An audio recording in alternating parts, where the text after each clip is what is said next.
Good evening, everyone. This is Naveen Raj, and I'm excited to see you all guys in this wonderful evening. I see a lot of Gen Z people sitting in here, and I've got a talk for you guys today, and it's pretty much related to you guys. So this will be interesting talk for you guys for sure, and I will make sure it's productive.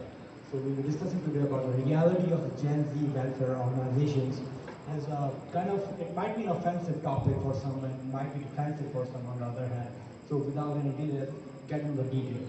Let's move forward. So yeah, before getting into talking about the reality of these organizations, let's discuss what do they need. The Gen Z, the people who are born after, let's say, 1995 and before 2010, those are the Gen Z people, and they've got their welfare organization or community service organizations out there, and there's an increasing number of a trend of increasing number of organizations out there of these Gen Z people, and the part comes on this, the part where the topic lies is on the next slide, so move forward for that. So yeah, I've divided these welfare organizations into two parts. The first one is, are they working for social service? Are they working for good cause? Are they making a difference? Or are they doing the self-service, building up their resumes? What's the thing? So we discuss each of them in a deeper way. Let's go forward. So yeah, first one is the social service. Are they doing community service? Yes. They are creating an impact. You can see on Google and a lot of other places you find they're really making a good impact out there.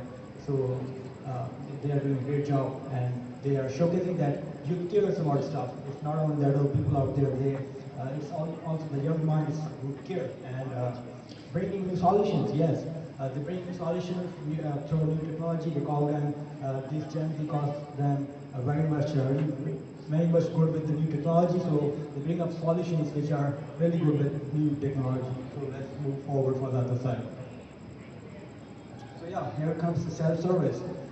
Self-service, through this I mean building up resumes, like putting them as founders of organizations in front of the colleges and capturing rather than curating. This means that they look forward for, let's take an example, like there's a plantation drive, and they are like, I want to take a picture first and then I will go for the plantation. And then it's the quantity over the quality. They believe in the more number of projects we can do rather than the impact they need to create. And the last one is the candid thinking. They're like, I want to be the leader of this project. I want to be the founder of the organization. Otherwise, sorry, I cannot volunteer. So this might seem rare to some people, but there's an increasing number of such cases in the past history. So let's move forward. And for this reason, I carried out an international survey and figured out that around 58% people believe that, yeah, they're making great impact through social service, while 42% believe that it is self-service, they're just building up their resumes. So this 42% was surprising because I thought that people actually don't know that this harsh reality, but a lot of guys are there who know this happens and they see this. Let's move forward. So yeah, here's the final position.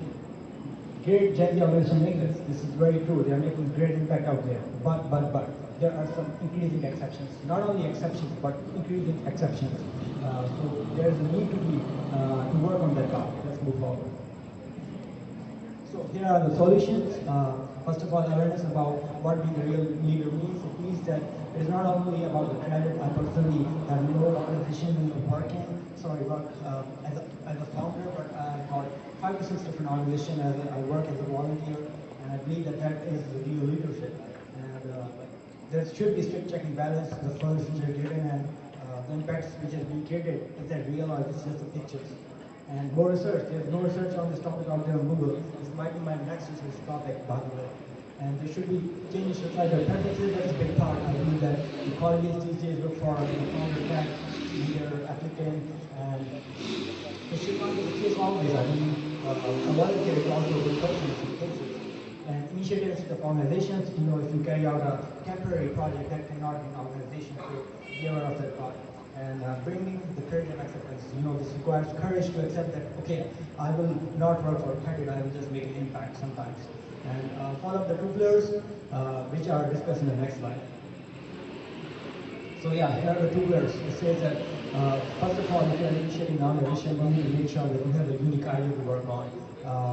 We take an example of the GYSTC Global Youth Achievers Summit which took place at the Indian Science College in the morning. It was a unique idea. It was something new in the region. There was no such organization or conference being held in a certain place before. So yeah, that is the step one is clear.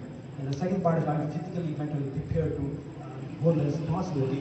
And this is very important. I personally believe that I've got a unique idea to form an organization, but so far I'm not prepared for that part. So that's important that I want to make sure that I'm mature enough. I don't want to rush up. I want to make a lasting impact rather than a temporary one.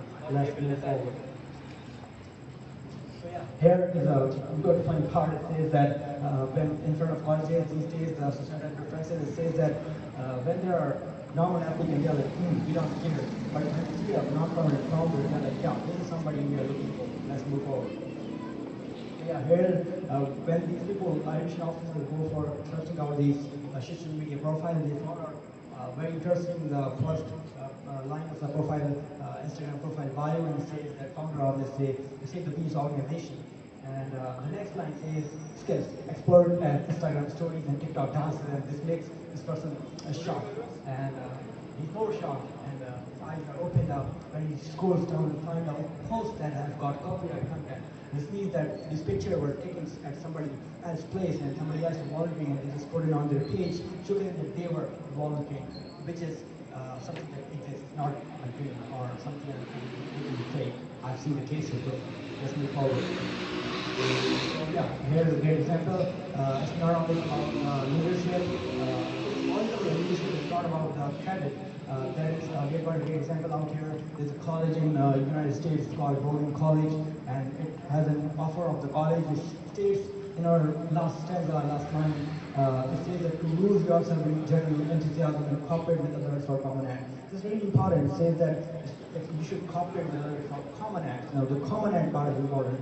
If there is let's start with the pillars. If you've got a unique idea, that's great to initiate an organization, but the idea has already been implemented through the organization. You should go for the common act. You should cooperate and make something, bring something more nicer or bigger. So I hope that this makes sense, and I will make sure that I put more research into this topic and make things work out. And I hope this was a great talk. Let's move forward, and this is the thank you slide. Thank you, everybody. Thank you.